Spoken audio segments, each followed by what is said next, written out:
এক লোক হসপিটালের বিছানায় শুয়ে তার জীবনের শেষ প্রহর গুনছে।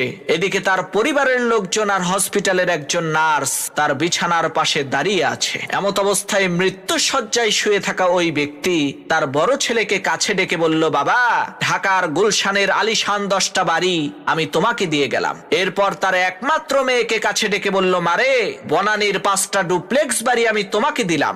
এরপর ছোট ছেলেকে বলল, বাবা, তুমি সবার চাইতে ছোট আর সবার চাইতে আমি তোমাকে বেশি ভালোবাসি, এজন্য বসুন্ধরা সিটি কমপ্লেক্সের ওই 15টা দোকান আমি তোমার নামে করে দিলাম। অবশেষে তার স্ত্রীকে বললেন, আমি দুনিয়া থেকে চলে যাওয়ার পর টাকা পয়সার জন্য যাতে কারো কালো মুখ দেখতে না হয়, এজন্য এলিফ্যান্ট রোডের 12টা ফ্ল্যাট আমি তোমাকে দিয়ে গেলাম। পাশে দাঁড়িয়ে থাকা নার্স লোকটার স্ত্রীকে বলল, আহারে, আপনি কতই না ভাগ্যবতী মহিলা, এত ধনী একজন স্বামী পেয়েছেন।